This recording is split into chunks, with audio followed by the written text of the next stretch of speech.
নমস্কার, পিয়ালির সংসারে আপনাদের প্রত্যেককে স্বাগত। আজকে আমি খোয়া ক্ষীর দিয়ে একটি স্ন্যাক্সের রেসিপি তৈরি করছি। আশা করি আপনাদের ভালো লাগবে। আর বিশেষ করে এটা গরম গরম খেতে কিন্তু দারুণ লাগে। আমি এখানে 2 হাতার মতো দুধ নিয়েছি। দুধটাকে খুব ভালোভাবে ফুটিয়ে ওর মধ্যে আমি এলাচ গুঁড়ো দিয়ে দিলাম। তারপর 4-5 চামচের মতো চিনি দিয়ে ওর মধ্যে গ্রেট করে রাখা খোয়া ক্ষীরটা দিয়ে খুব ভালোভাবে মিশিয়ে নিলাম। চিনি দেওয়ার জন্য জল বেরোবে, তারপর খুব ভালোভাবে ফুটিয়ে আমি নামিয়ে নিলাম। ঠান্ডা হয়ে গেলে কিন্তু অনেকটাই শক্ত হয়ে যায়। তবে যতক্ষণ উনুনে থাকবে ততক্ষণ কিন্তু নেড়েই যেতে হবে, না হলে তলায় লেগে যাওয়ার চান্স থাকে। আমার চ্যানেলটিকে এগিয়ে নিয়ে যেতে আপনাদের সহযোগিতা আমার খুব প্রয়োজন। আপনাদের কাছে অনুরোধ, সাবস্ক্রাইব করে আমার সঙ্গে থাকবেন। আর যারা এতদিনে আমার সাবস্ক্রাইব করেছেন তাদের অনেক অনেক ধন্যবাদ। আর পাশে থাকা বেল আইকনটা অবশ্যই প্রেস করে দেবেন, তাহলে আমার যে কোনো রেসিপি আপনাদের কাছে সবার প্রথমে পৌঁছে যাবে। এদিকে একটি পাত্রে আমি 2 হাতা মতো ময়দা নিলাম। ওর মধ্যে আমি সামান্য লবণ আর কিছুটা রিফাইন তেল দিয়ে দিলাম। রিফাইন তেলটা একটু বেশি দিলে তাহলে খাস্তা হয়।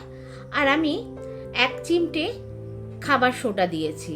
দেখুন, একদম অল্প করে, যেহেতু আমার ময়দাটা অল্প তাই আমি অল্পই দিয়েছি। দিয়ে খুব ভালো করে মিশিয়ে যেমনি নর্মাল আমরা আটা মাখি ঠিক ওইভাবেই মেখে নিলাম। তবে ডোটা যাতে শক্ত হয়, শক্ত ডোয়ে তাহলে একটু খাস্তা হয়। তবে এই রেসিপিটা খেতে খুবই ভালো লাগে, ঠান্ডা হয়ে গেলেও কিন্তু খেতে ভালো লাগে। তবে গরম অবস্থায় যতটা খাস্তা থাকে অতটা, যেহেতু ময়দার অতটা থাকে না, কিন্তু খেতে অপূর্ব লাগে। এদিকে আমার ময়দাটা পুরো মাখা হয়ে গেছে। আমি কিছুক্ষণের জন্য ঢেকে রেখে দিলাম।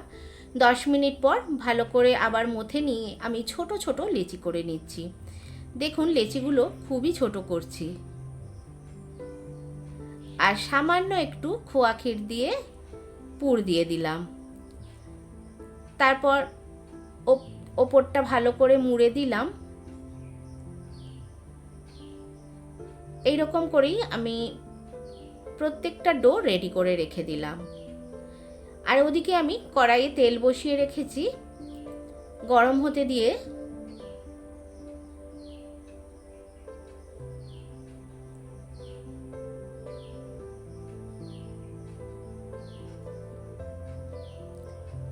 গরম হয়ে গেলে গ্যাসের ওভেনটা একদম কমিয়ে দিয়েছি। তারপর আমি এগুলো একটা করে দিয়ে দিচ্ছি। দেখুন, একসঙ্গে যেহেতু ছোট, অনেক কটা করেই ভাজা যায়।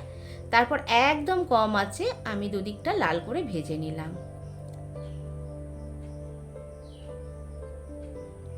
এটা কিন্তু বিকেলবেলায় বাড়িতে ছুটির দিনে এটা করে খেতে কিন্তু ভালোই লাগে, কিংবা করে রেখে দিলেও বাচ্চারা কিংবা বড়রা সারাদিন খিদে পেলেই একটু করে খাওয়াই যায়। আমার রেসিপি আপনাদের কেমন লাগলো অবশ্যই জানাবেন। ভালো লাগলে লাইক, শেয়ার, কমেন্টস করে দেবেন। আজকের মতো এলাম, দেখা হচ্ছে আমার নেক্সট ভিডিওতে। আপনারা সবাই খুব ভালো থাকবেন। নমস্কার।